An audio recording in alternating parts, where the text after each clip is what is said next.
4A page के आंदोलन को धार देने के लिए खोटा की भाषा संघर्ष समिति के टाइगर जयराम पहुंचे। झरिया पूर्वी झरिया क्षेत्र के भौरा 4A फायर पेज में झारखंडी भाषा खतियान संघर्ष समिति के बैनर तले शुक्रवार को आंदोलन के दौरान बमबाजी की घटना सुनकर झारखंडी भाषा खतियान समिति के टाइगर जयराम महतो पहुंचे हैं। 4A फायर पेज से बने ओबी डंप के ऊपर पहुंचे और जंगल और रेतों की जमीन एवं दामोदर नदी को देख इस दौरान वहां पर जंगलों में कुछ मोर भी दिखाई दिए। इस दौरान जयराम महतो ने कहा कि बीसीएल प्रबंधन जंगल को नष्ट कर रहा है। इस जंगल में कई पशु पक्षी मोर आदि हैं। प्रबंधन यहाँ पर ओबी गिराकर नष्ट करने का काम कर रही है। यह ग्रामीणों की जमीन है। इस जमीन का ना तो मुआवजा दिया जाता है और ना ही नियोजन दिया गया है। जबरन कब्जा कर ओबी गिरा रहा है। यहाँ के लोग प्रदूषण से त्रस्त है। बीसीसीएल प्रबंधन और आउटसोर्सिंग प्रबंधन प्रदूषण के मानक का पालन नहीं कर रही है। यहाँ के बेरोजगारों को बेरोजगारी भी मुहैया कराई नहीं जा रही। यह गांधी का देश है। मांगे नहीं पूरी होती हैं तो लोग आंदोलन करेंगे और हमारी जमीन पर 144 लागू कर देना कहां से न्याय संगत है। हम ग्रामीणों के सुख दुख में हमेशा खड़े हैं। वहीं इस दौरान जिला पुलिस बल के जवान एवं सीआईएसएफ के जवान भारी संख्या में मौजूद थे। ब्यूरो डेस्क, जनमानस समाचार।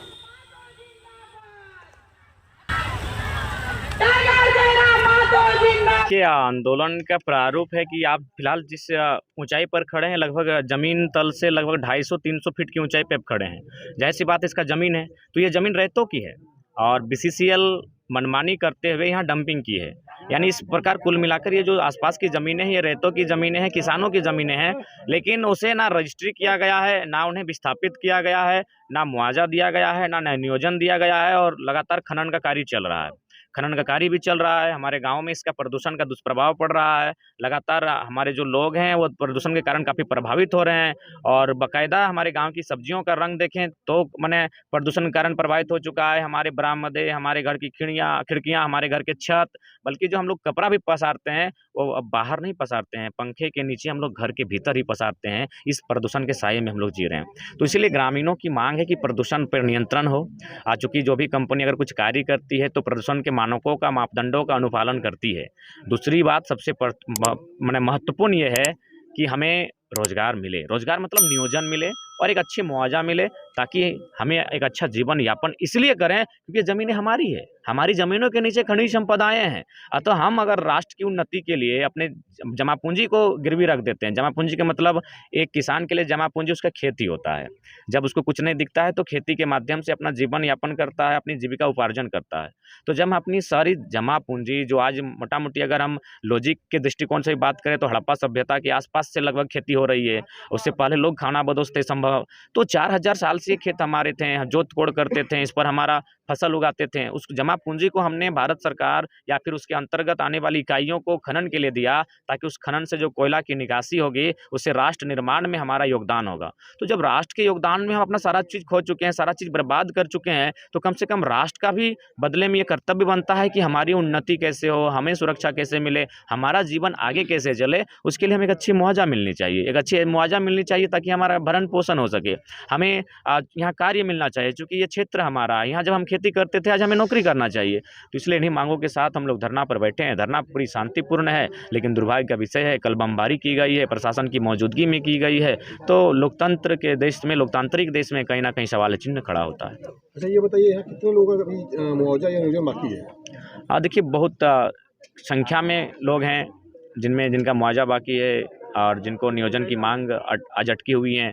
तो मुझे लगता है बाकायदा हम लोग आज दिन भर में ड्राफ्टिंग कर लेंगे कि कितने लोग हैं और उसका बाकायदा प्रेस के माध्यम से उस बात को रखेंगे हम लोग। जिला प्रशासन द्वारा धारा 144 लागू किया गया था, बावजूद इसके कल आप लोग आंदोलनरत थे। नहीं तो देखिए धारा 144 ठीक है, अच्छी बात है, लेकिन धारा 44 उस समय लगना चाहिए था जब आंदोलन का अनुमति मांगा गया था। जब जाहिर सी बात है जब आंदोलन हो रहा है तो एसडीएम के पास लेटर गया होगा अनुमति के माध्यम से या फिर उन्हें सूचना दिया गया होगा।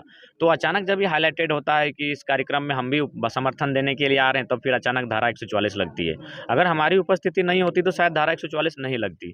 तो ये कहाँ का न्याय है कि एक व्यक्ति के कारण, एक युवा लड़का के कारण आपको धारा 144 लगानी पड़ती है। वहाँ इससे पहले भी आंदोलन हुआ है, तब तो धारा 144 नहीं लगी है। और उसके बाद धारा 144 कहाँ लगता है? जब लगता है कि कुछ अराजकता की स्थिति हो, कुछ हिंसा या फिर उपद्रव जैसी घटनाएं घटने वाली हो। यहाँ तो महिलाएं नेतृत्व कर रही हैं और महिलाएं तो शांतिपूर्ण तरीके से बैठी हैं, बाकायदा अपना मतलब अपने भूखे बैठी हैं, रात को यहीं सोई हैं खुले आसमान के नीचे। जो देश महिला सुरक्षा की बात करता है, अगर उनके साथ कोई अप्रिय घटना घट जाएगी तो कौन इसकी जवाबदेही लोगी? रात को खुले पंडाल में महिलाएं बैठी हैं, अपने घर से कोसों दूर बैठी हैं, एक मतलब ऐसी जगह बैठी हैं जहां आपराधिक तत्व के लोग माने मंडराते रहते हैं, गोलीबारी बम बारूद चलता है, उसी जगह महिलाएं खुले आसमान के नीचे सोई हैं रात भर।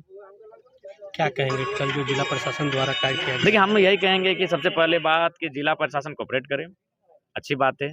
खनन क्षेत्र है, माइनिंग क्षेत्र है, सुरक्षा दें। जहाँ पे आंदोलन हो रहा है उसके चारों ओर पुलिस प्रशासन का पहरा हो। और दूसरी बात, जिन्होंने बमबारी की है उन्हें अविलंब गिरफ्तार करें, ताकि जो स्थानीय प्रशासन है उसके प्रति भी हमारी आस्था बनी रहे और हमें अपना आंदोलन सुचारू रूप से जारी रखें, इस पर हमारा कोऑपरेट करें। क्या लगता है जिला प्रशासन जो है आउटसोर्सिंग कंपनी के दबाव पर है? संभावना है, पूरी संभावना है। आउटसोर्सिंग कंपनी का मतलब दिल्ली तक चंदा, तो फिर स्थानीय थाना प्रभारी तो कोई उनका सामने स्टैंड ही नहीं बनता है। क्योंकि कल पुलिस मौजूद थी जिस समय बमबारी हुई है और ग्रामीणों के ऊपर बमबारी की गई है, कोई भी अप्रिय बड़ी घटना घट सकती थी। बिल्कुल घट सकती थी, आगे भविष्य में घटेगी भी संभावना।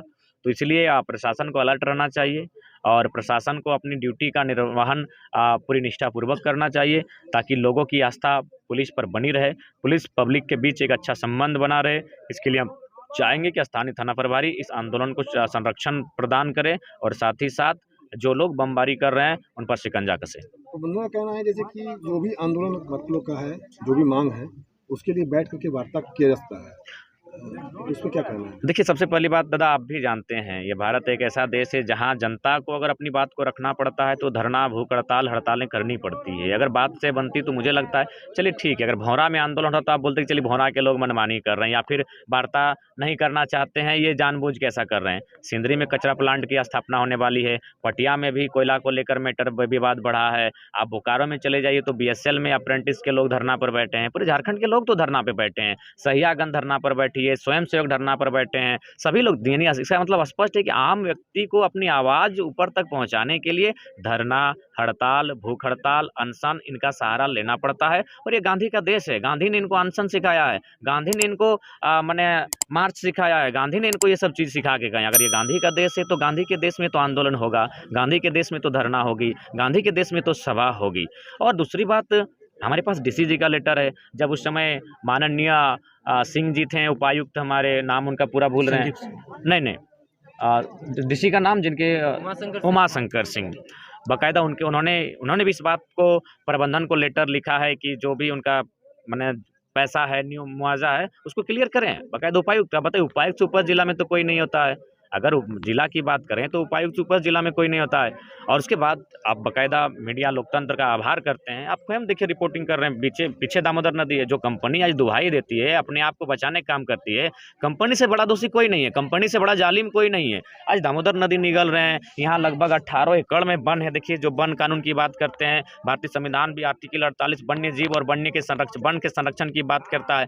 तो एक कंपनी अभी मैंने टेंडर में जो इसको दिया गया, एक निजी व्यक्ति के मैंने स्वार्थ पूर्ति के लिए इतना लोग संकट। अभी देखिए, हमारे पास मयूर का पंख था, जो हमारा नेशनल बर्ड है, यहाँ लगभग 100-150 की संख्या में मयूर रहते थे। ये देखिए, एक मृत मयूर का पंख है हमारे पास। नेशनल बर्ड यहाँ सुरक्षित नहीं है, इंसान सुरक्षित नहीं है, हमारी प्रसिद्ध दामोदर नदी सुरक्षित नहीं है, हमारे 18 एकड़ में फैला वन सुरक्षित नहीं है। तो ऐसी कंपनी को चलाने का कोई राइट नहीं बनता है एक व्यक्ति के निजी फायदे के लिए। मुझे लगता है भारत देश अगर विश्वगुरु की बात करता है तो उन्हें चेरनोबिल हादसा से प्रेरणा लेना चाहिए। चेरनोबिल हादसा आपको याद होगा, वहाँ यूरेनियम का कार्य होता है, लेकिन जब वहाँ ब्लास्टिंग होती है तो कुछ लोगों की मृत्यु होती है। फिर उन्होंने कहा कि हमारे लिए मनुष्य से बढ़कर कुछ नहीं होता है, मनुष्य है तो देश है, मनुष्य का मतलब ही देश होता है, जीव जंतु हैं तो देश है, पेड़ पौधे हैं तो देश है, इनको मैंने नष्ट करके हम किसी प्रकार का विकास नहीं करेंगे। और बाकायदा वहाँ यूरेनियम के खनन को रोक दिया जाता है। दुनिया में बहुत सारे, जर्मनी में से बहुत सारा उदाहरण है जहाँ जिस प्रकार हमारे यहाँ कोयला से मतलब उद्योग चलता है, कोयला से हमारा पावर प्लांट होता है, बाकायदा उन देशों ने उन पर पाबंद लगा दिया है कि इंसान को,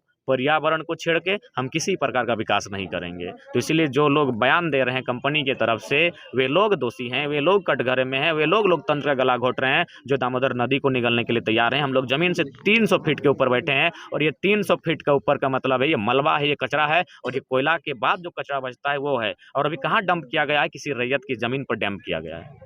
झारखंड में झारखंडी सरकार है, बावजूद इसके आज झारखंड के जो युवा हैं वो आंदोलनरत हो रहे हैं, हर दिन आंदोलन देखने को मिल रहा है। क्या कहेंगे इसको लेकर? देखिए, इसके लिए मैं वही कहूँगा कि उदासीनता, जो भी झारखंड की सरकार रहे चाहे केंद्र की सरकार रहे, एक सरकार की जो सबसे पहली प्राथमिकता होती है कि उसका विजन होना चाहिए, उसको दूर तक दिखना चाहिए कि अगर आज हम एक्शन लेंगे तो दूर तक क्या होगा। इनका विजन क्या है कि इनकी पत्नी कैसे खुश रहे, उनको साड़ी कैसे मिले, पत्नी की एक बहन है उनके साथ भी उनका तो हंसी मजाक होता है, साली साहिबा, उनको कैसे हार मिले उस पर फोकस है। अब साला भी मुंह फुलाएगा, साली से बात करते हुए साला देखेगा तो जाहिर सी बात है जीजा पर उंगली करेगा, तो साला कैसे खुश रहे, उसी लोग एक कोयला खदान दिया जाता है, तो साला का 2 फ्रेंड है उसको खुश करना है। तो इसी में केंद्र की सरकार भी उलझी है, राज्य की सरकार उलझी है, और बाकायदा यहाँ कंपनी जो आप नाम जिनका बयान आप कुंभनाथ सिंह बोल रहे थे और लाल बाबू सिंह, उनका भी संबंध वही राजनाथ सिंह से है। तो ये मंत्रीगण हैं, ये मंत्री केंद्रीय मंत्री रहे चाहे राज्य मंत्री रहे, अपने रिश्तेदारों को खुश कर रहे हैं। अरे भाई याद रखो मेरे साथियों, मेरे केंद्रीय मंत्रियों, मेरे राज्य मंत्रियों, मौत सबको आएगी। गरीब को इस प्रकार खून के आंसू ना रुलाओ। ये खून के आंसू एक दिन सैलाब बन जाएंगे, और जिस दिन सैलाब बन जाएंगे याद रखिएगा इस दुनिया में सिकंदर को खाली लौटना पड़ा है। जरा ये बताइए, पेड़ पौधा भी नुकसान पहुंचाया जा रहा है वो भी से? हाँ बिल्कुल, सामने है तो 18 एकड़ का जमीन, बड़ा सुंदर जंगल दिखे ना, बाकायदा उठा के दिखाई ना कैमरा को, 18 एकड़ में वन है, सुंदर सुंदर हरे हरे पेड़ है। दामोदर नदी मात्र एक फुटबॉल यहाँ से मारेंगे तो फुटबॉल पार कर देंगे, वहाँ दामोदर नदी इतना करीब आ चुका है। कल बमबाजी की घटना होने के बाद भी जो स्थानीय विधायक है उन्होंने अभी तक किसी तरीके का इसमें कोई पहल नहीं किया, क्या कहेंगे? देखिए, हम तो सबसे ग्रामीण स्थानीय विधायक से हम निवेदन करना चाहेंगे कि इस मामले पर पहल करें, और मानवता के नाते उनका कर्तव्य बनता है कि इतनी बड़ी घटना घटी है, बमबारी कोई आम विषय नहीं है, तो इसलिए कम से कम इस अगर आप विधायिका जी आएंगे तो यहाँ के लोगों को भी शक्ति मिलेगी और लोकतंत्र पे लोग का भरोसा भी रहेगा, और मुझे लगता है बमबारी की घटना पर अंकुश भी लगेगा।